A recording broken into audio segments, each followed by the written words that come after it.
Wa syukurillah, para tokoh nasional kita berkenan hadir bersama kita di acara 6 dekade Pondok Pesantren At-Taqwa Putri.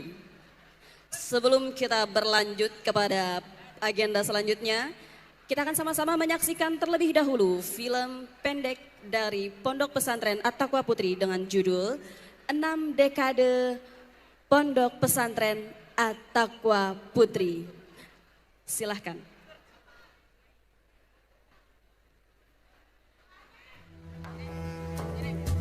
Dekade At-Taqwa Putri maka dijawab dengan bertumbuh, berkembang, berkontribusi. Kita coba. 6 dekade At-Taqwa Putri. Bertumbuh, berkembang, berkontribusi. Dengan hormat kami undang Bapak Haji Anies Rashid Baswedan, SEMPP PhD.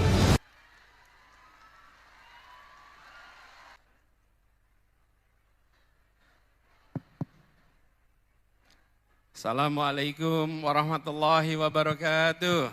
Waalaikumsalam warahmatullahi wabarakatuh.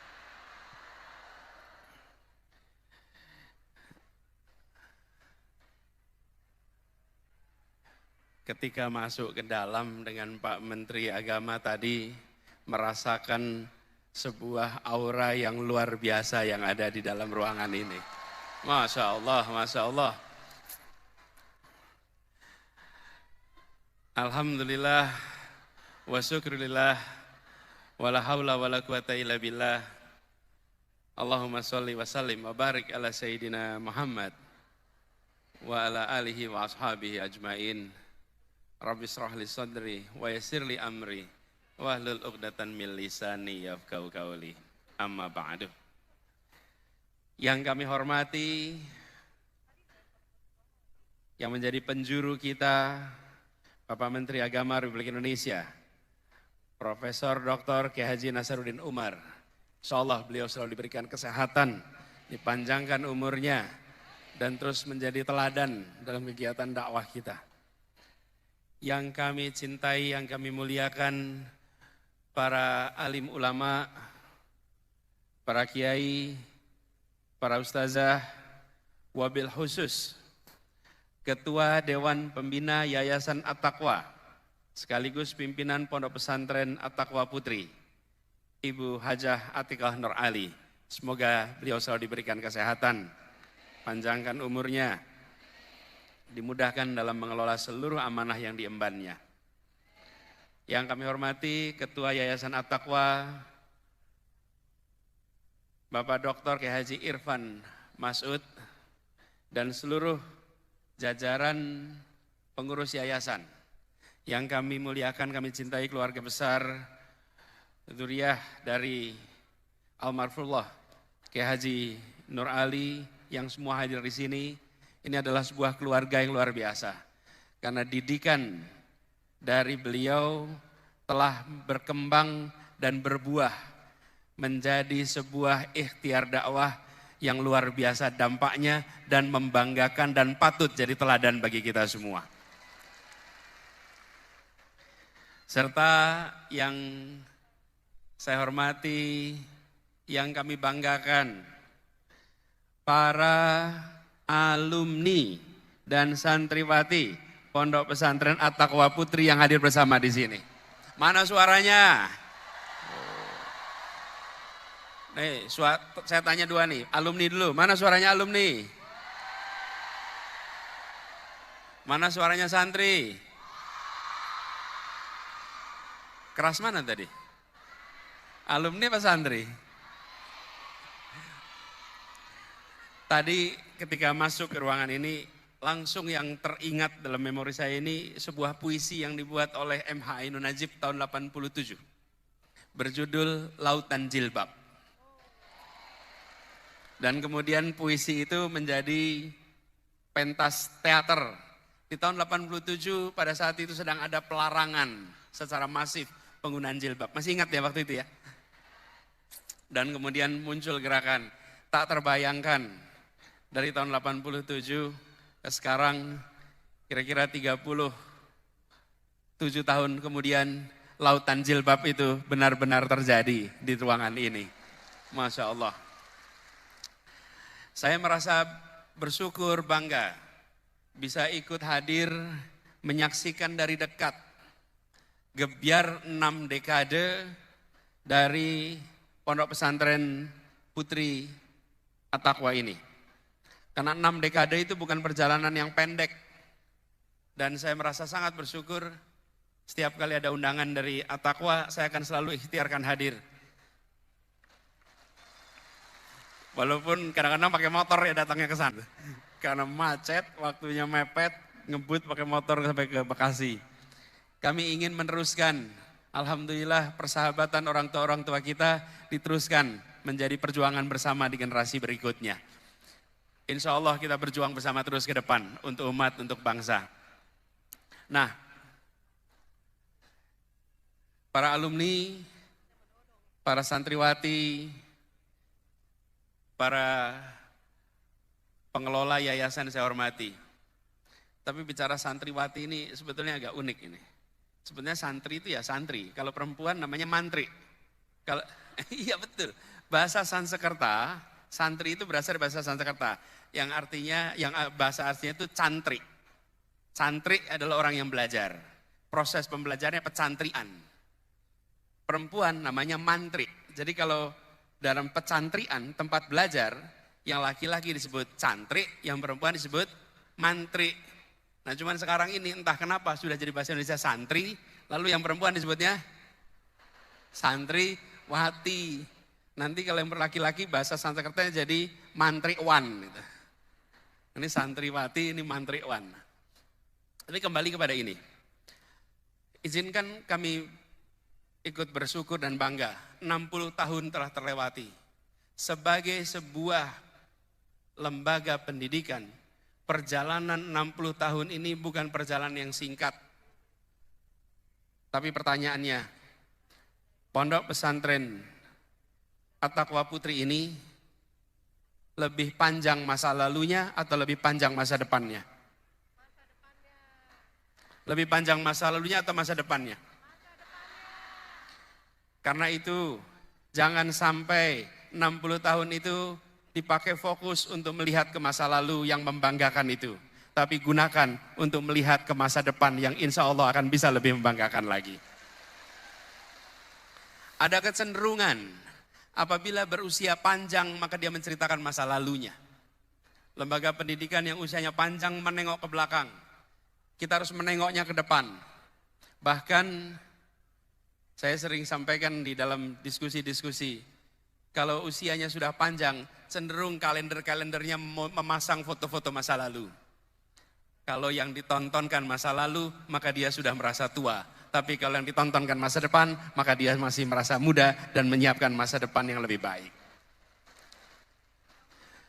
Karena tua muda itu tidak ada kriterianya.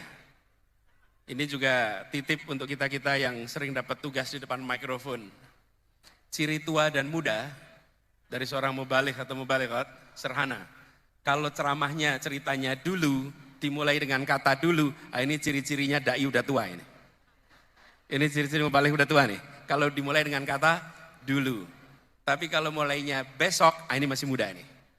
Jadi buat yang sering ceramah, jangan sering-sering gunakan kata dulu. Kalau mau masih muda.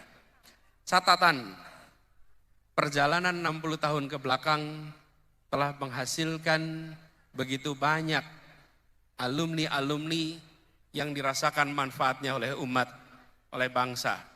Karena itu ke depan, Pondok Pesantren At-Taqwa Putri harus terus relevan dan harus mengikuti perubahan zaman dalam bidang pendidikan.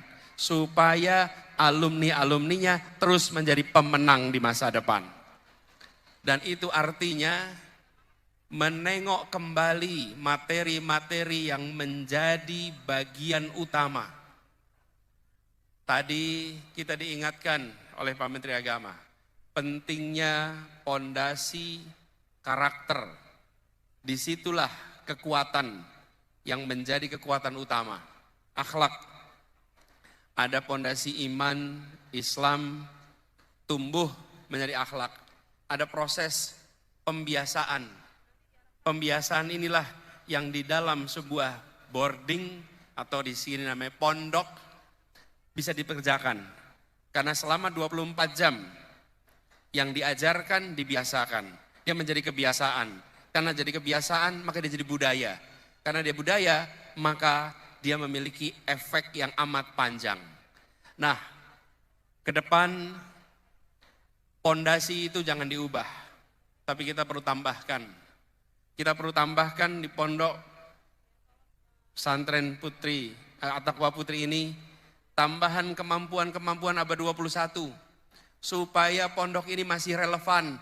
Dan insya Allah pada peringatan 100 tahun At-Taqwa Putri akan disyukuri. Karena alumni-alumninya menjadi pemenang di saat itu. Dan itu artinya ada komponen-komponen yang harus dimasukkan. Minimal, 1, kemampuan berpikir kritis. Kemampuan berpikir kritis ini mendasar sekali ke depan. Yang kedua, kemampuan untuk bisa berkreasi. Yang ketiga, kemampuan untuk bisa berkomunikasi. Yang keempat, kemampuan untuk bisa kolaborasi. 4 ini mendasar sekali, yang biasa disebut sebagai 21st century learning skill. Terutama pada kemampuan berpikir kritis. Alhamdulillah bekal kemampuan komunikasinya ada. Tapi berpikir kritis ini yang sering lemah di umat Islam.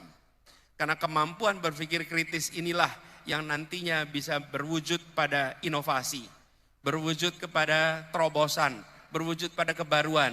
Semuanya bermula dari kemampuan berpikir kritis. Kadang-kadang pendidikan kita fokusnya pada memastikan anak menguasai yang kita ajarkan. Saya membawa sebuah kertas kosong sebagai ilustrasi. Kalau saat ini dan dulu kita menguji anak diberi nilai baik jika jawabannya sama dengan yang diajarkan. Semakin mirip jawaban dengan yang diajarkan, semakin tinggi nilainya. Ini menghasilkan apa? Menghasilkan mereka yang bisa menjadi imitator, bisa merekam, bisa mengungkapkan.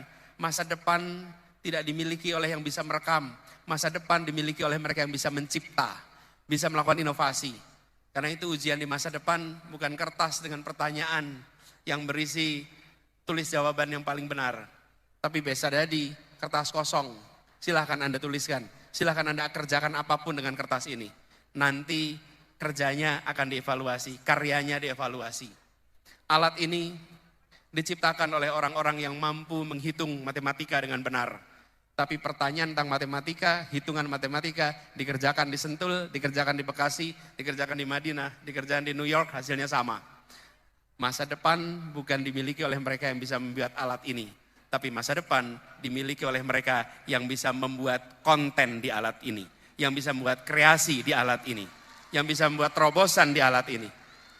Sehingga untuk kita bisa memenangkan masa depan, perlu serius sekali menumbuhkan kemampuan kritis ini. 4 tadi, 4K. Kritis, kolaboratif, komunikatif, dan satu lagi adalah, apa tadi 4 tuh? Kritis, komunikatif, kreatif. 4 ini. Dan Ibu sekalian yang kami hormati, kolaborasi. Salah satu masalah terbesar di bangsa kita adalah kemampuan untuk bekerja sama. Alhamdulillah Indonesia menang di Olimpiade, dapat emas. Semua emas yang kita dapatkan, baik itu panjat tebing, baik itu angkat besi, baik itu bulu tangkis, adalah jenis cabang olahraga tunggal. Kita belum dapat emas untuk olahraga kolaborasi yang kerjasama. Kita harus tumbuhkan kemampuan kolaborasi dan insya Allah Pondok Pesantren At-Taqwa Putri ini menjadi tempat untuk menumbuhkan perempuan-perempuan yang sanggup merajut kolaborasi untuk bangsa kita. Bapak Ibu sekalian kami hormati, kami berharap sejarah 60 tahun ini terus ke depan menjadi sejarah baru, bukan saja yang terbesar, bukan saja yang pertama, tapi Pondok Pesantren At-Taqwa Putri menjadi yang terdepan di dalam mengadopsi perubahan zaman. Terdepan di dalam menangkap tanda-tanda perubahan zaman. Umat Islam sering kalah bukan karena tidak mampu, tapi umat Islam sering kalah karena tidak membaca perubahan zaman. Perubahan itu sedang terjadi dan insya Allah melihat suasana hari ini, lihat suasananya, rasanya nih, Pondok Pesantren At-Taqwa Putri ini sudah on the right track untuk bisa menjadi pemenang di masa yang akan datang. Kepada semuanya selamat, khususnya kepada keluarga besar Kiai Haji Nur Ali yang telah merawat warisan yang luar biasa ini. Insya Allah ini menjadi semacam sumur jernih yang mengalirkan pahala yang tanpa henti pada semua yang berkiprah di dalamnya. Ini seakan sebuah tempat di mana jariah itu tidak akan pernah berhenti. Semoga perjuangan 60 tahun ke belakang menjadi bekal untuk perjuangan masa depan yang tanpa batas. Insya Allah semua yang hadir di sini akan mendapatkan keberkahan dan insya Allah perjuangan dari almarhum Kiai Haji Nur Ali akan bisa kita teruskan untuk masa-masa yang akan datang. Izinkan saya mengakhiri dan mengucapkan sekali lagi selamat. Selamat kepada semua, selamat kepada khususnya para alumni, terus jaga nama baik Pondok Pesantren At-Taqwa Putri. Insya Allah kita jumpa pada waktu berikutnya. Wallahu muwaffiq ila aqwamit thoriq. Assalamualaikum warahmatullahi wabarakatuh. Waalaikumsalam warahmatullahi wabarakatuh. Kami mohon perkenan Bapak Anies Rashid Baswedan untuk tetap. Amin. Bapak-Ibu sekalian, hadir di tengah-tengah kita di sini juga ada Pak Anies Baswedan. Kita tepuk tangan sekali lagi. Kakeknya beliau dengan almarhum ya, Kiai Haji Nur Ali itu bersahabatan. Jadi sama-sama mendapatkan gelar pahlawan nasional. Karena itu kita sangat berbahagia pada kesempatan ini dihadiri banyak tokoh nih. Ada juga Ibu Rektor Institut Ilmu Al-Quran Jakarta. Ya. Ada juga Rektor PT IKI Jakarta di sini. Jadi ada para alim ulama kita di sini, ada Pak Kanwil Kementerian Agama Jawa Barat, ada Pak pejabat kita, Pak Direktur Luar Negeri Haji ya Kementerian Agama Republik Indonesia, Pak Dr. Muhlis. Ada, saya tidak melihat dari depan ini, sahabat-sahabat saya semua di sini, terutama ibu-ibu zuriat almarhum, guru-guru. Semoga Bapak-bapak dan ibu-ibu sekalian insya Allah mendapatkan berkah pada kesempatan yang sangat luar biasa ini. Saya kira Pondok Pesantren At-Taqwa inilah yang terbesar di Jabodetabek ini. Syairnya Imam Syafi'i disebutkan, man talabal ula syairal layali. Barang siapa yang menuntut ketinggian martabat di sisi Allah, maka hendaklah banyak belajar atau banyak begadang di malam hari. Pengajian sesudah maghrib sampai isya. Sesudah itu dilanjutkan pelajaran terpimpin sesudah isya. Sebelum salat subuh sudah ada penghafalan Al-Quran. Sesudah salat subuh ada pengajian lagi. Ini yang tidak ada di sekolah. Karena itu pendidikan karakter yang paling bagus adalah di malam hari. Baru-baru ini Bapak Ibu sekalian, ada seorang profesor pendidikan dari Inggris melakukan penelitian tentang pondok pesantren di Indonesia. Apa kesimpulannya Bapak Ibu sekalian? Pendidikan yang paling modern itu adalah pendidikan pondok pesantren. Kita tepuk tangan untuk pondok pesantren. Sekarang yang lagi tren di Inggris dan di Australia, Bapak Ibu bisa melihat di jurnalnya itu. Di Inggris sekarang ini lagi tren adalah boarding school untuk sekolah SMA. Sama juga di Australia.